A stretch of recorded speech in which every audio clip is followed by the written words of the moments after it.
আৰু ইফালে পঞ্চম দিনত ভৰি দিলে মৰাণৰ অৰ্থনৈতিক অৱৰোধে জনজাতিকৰণৰ দাবীত অৰ্থনৈতিক অৱৰোধৰ কাৰ্যসূচী গ্ৰহণ কৰা হৈছে ৰাজপথত আবদ্ধ শ মালবাহী ট্ৰাক তিনিচুকীয়া ডিব্ৰুগড় ডিপোত পেট্ৰল ডিজেলৰ নাটনি হৈছে অৰ্থনৈতিক অৱৰোধৰ সমস্যাৰ সন্মুখীন হৈছে জনসাধাৰণ জনজাতিকৰণ প্ৰদান নকৰালৈকে ধাৰাবাহিক আন্দোলন চলিব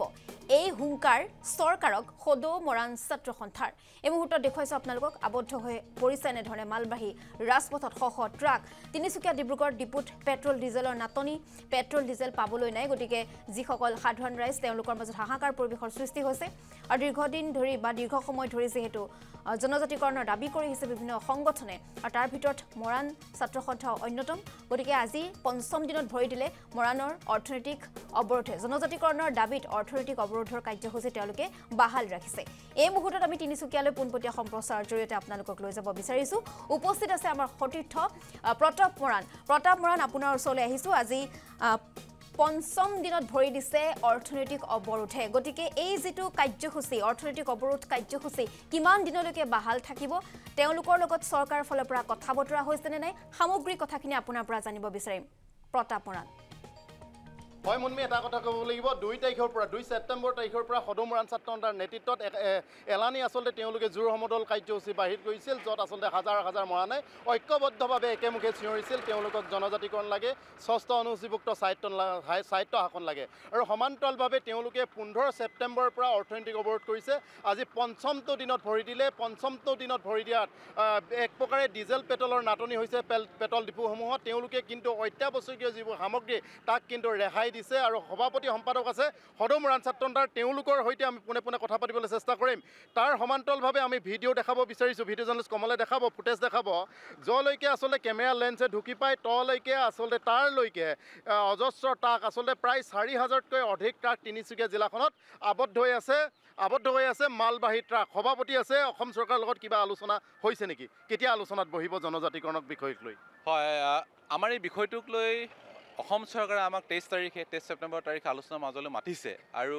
নিশ্চিতভাৱে আলোচনাত বহিম যদি জনজাতিকৰণৰ বিষয়টো স্পষ্টভাৱে আমাক অৱগত কৰে আৰু স্পষ্টভাৱে আমাক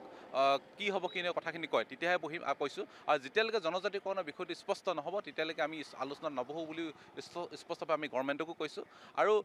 আমাৰ স্থলগৃহসকলৰ সেই অধিকাৰ যেতিয়ালৈকে নাথাকে নিদিয়ে চৰকাৰখনে তেতিয়ালৈকে কিন্তু আমি আন্দোলন কৰিয়ে থাকিম আৰু আলোচনাও যদি সফল নহয় নিশ্চিতভাৱে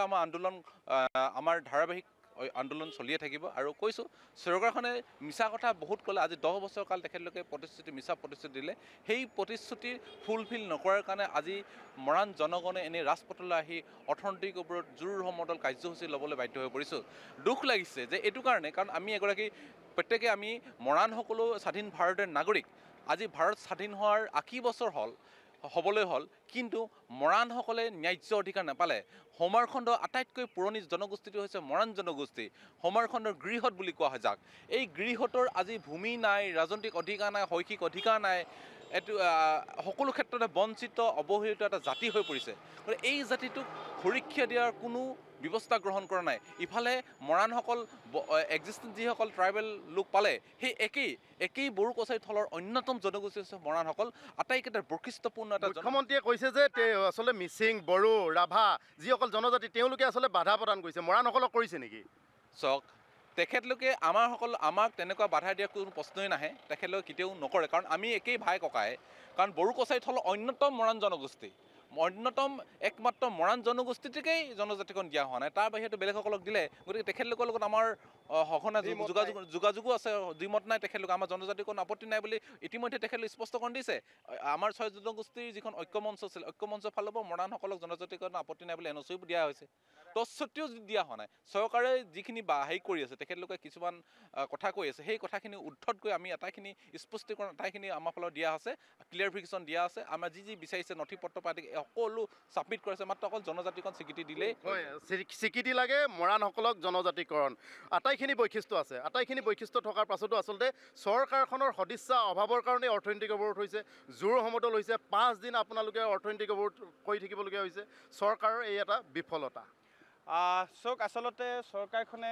মৰাণ জনগোষ্ঠীক যিদৰে গুৰুত্ব প্ৰদান কৰিব লাগিছে পূৰ্বতেও আমি কৈ আহিছোঁ যে মৰাণ জনগোষ্ঠীক সেই বিষয়ৰ যিটো জনজাতিকৰণৰ বিষয়টোক তেনেদৰে গুৰুত্ব প্ৰদান কৰা নাই আৰু এটা কথা আমি স্পষ্ট কৰি দিব বিচাৰিছোঁ আমাৰ এই দীৰ্ঘদিনীয়া সমস্যাটো সমাধান কৰাৰ ক্ষেত্ৰত চৰকাৰৰ আপত্তি ক'ত এই প্ৰশ্নৰ উত্তৰ কিন্তু আমাক মৰাণ জনগণক দিব লাগে কাৰণ মৰাণ জনগণ ইয়াৰ আদিম জনগোষ্ঠী আৰু জনজাতীয় লোক গতিকে এই জনজাতীয় লোকসকলক জনজাতিকৰণ সাংবিধানিক যি স্বীকৃতি প্ৰদান কৰিব লাগে তেওঁলোকে এই কৰণীয়খিনিকে কিয় আজি তেওঁলোকে কৰিব নোৱাৰিলে এই কথাটো কিন্তু আজি মুখ্যমন্ত্ৰীগৰাকীক উত্তৰ দিবৰ কাৰণে আমি আহ্বান জনাইছোঁ আৰু এটা কথা আমি স্পষ্ট কৰি দিব বিচাৰিছোঁ আচলতে চৰকাৰে যিদৰে প্ৰতিশ্ৰুতিসমূহ আমাক প্ৰদান কৰিছিল সেই মতে কিন্তু প্ৰতিশ্ৰুতিসমূহ ৰক্ষা কৰিব লাগিব সেই কথাটো স্পষ্ট আৰু যেতিয়ালৈকে ৰক্ষা কৰা নহ'ব তেতিয়ালৈকে কিন্তু এই সংগ্ৰাম চলি থাকিব দেখা পোৱা গৈছে যে অত্যাৱশ্যকীয় কিছুমান সামগ্ৰী তিনিচুকীয়াখনত কিন্তু উপলব্ধ হোৱা নাই যেনেকৈ ডিজেল পেট্ৰল তাৰপাছত গেছ LPG এইবোৰ কিবা আপোনালোকে এনেকুৱা ধৰণৰ বাধা আৰোপ কৰিছে নেকি চক আমি সাধাৰণ জনজীৱনৰ লগত দৈনন্দিন জনজীৱনৰ লগত প্ৰয়োজনীয় কোনো সামগ্ৰীক আমি ইয়াত অৱৰোধ কৰা নাই সেই কথাটো স্পষ্ট কৰি দিছোঁ আমি যদি কাৰোবাৰ এনেকুৱা গাড়ী ইয়াত ৰখি আছে নিশ্চিতভাৱে আমাৰ যোগাযোগ কৰিব আমি কৈছোঁৱে যে তিনিচুকীয়া জিলাখনৰ বা সাধাৰণ আমাৰ জনসাধাৰণৰ লগত কোনো সংঘাত নাই আমাৰ জনসাধাৰণে আমাক ছাপোৰ্ট কৰিছে যে আপোনালোকে জনজাতিকৰণৰ আন্দোলনখনত অৰ্থনৈতিক অৱৰোধ আন্দোলনখনত প্ৰত্যেকগৰাকী জনসাধাৰণে প্ৰতিটো জাতি জনগোষ্ঠীয়ে আমাৰ ছাপোৰ্ট কৰিছে গতিকে তেওঁলোকৰ ছাপোৰ্টৰ ভিত্তিতে এই সংগ্ৰামখন চলি আছে গতিকে তেওঁলোকৰ জনসাধাৰণক ক্ষতিসাধন কৰিব পৰা কোনো দৈনন্দিন জীৱনৰ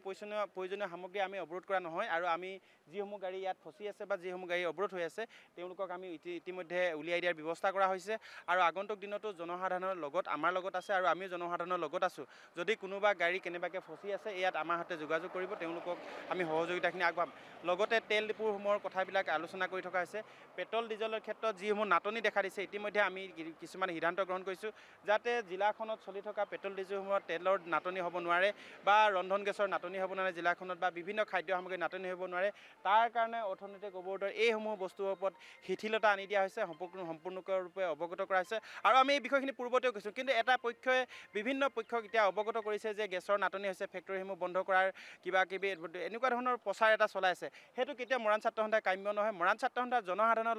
লগত থাকি নিজৰ অধিকাৰ বিচাৰিছোঁ আৰু জনসাধাৰণৰ লগত থাকিয়ে আমি আমাৰ কাৰ্যসূচী আগুৱাই নিম দেখা পোৱা গৈছে যে তিনিচুকীয়া জিলাখনত বিভিন্ন ধৰণে প্ৰচাৰ সামগ্ৰী চলাই আছে অন্যান্য আচলতে কিছুমান এজেঞ্চি আছে এজেঞ্চি আচলতে ভুল বাৰ্তা জনসাধাৰণলৈ প্ৰেৰণ কৰিছে হয় নিশ্চিতভাৱে এই বাৰ্তাবিলাক আচলতে কোনোবা চৰকাৰী এজেঞ্চিয়ে হয়তো আমাক ষড়যন্ত্ৰ কৰি প্ৰতাপ মৰাণ ধন্যবাদ জ্ঞাপন কৰিছোঁ আপোনাক সবিশেষ কথাখিনি জনোৱাৰ বাবে আৰু এনেধৰণে জনজাতিকৰণৰ দাবী আমাৰ অনুধাৱন হৈছে কাৰণ আমি কৈছোঁ যে প্ৰতিবাদ সাব্যস্ত কৰিছে মৰাণ ছাত্ৰ সন্থাই গতিকে ধন্যবাদ জ্ঞাপন কৰিছোঁ তেওঁলোকে বিগত 5 দিন ধৰি অৰ্থনৈতিক অৱৰোধ কাৰ্যসূচী হাতত লৈছে আৰু তেওঁলোকৰ দাবী যে অনতিপলমে তেওঁলোকৰ যি দাবী সেয়া যাতে চৰকাৰে বিবেচনা কৰি চায় আৰু সেই দাবীৰে বিগত 5 দিন ধৰি তেওঁলোকে অৰ্থনৈতিক অৱৰোধ কাৰ্যসূচী গ্ৰহণ কৰিছে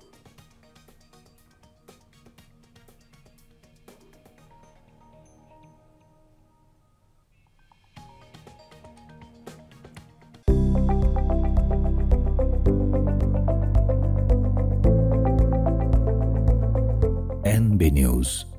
সহজ সৰল ভাষাত নৱভাৰতৰ কথা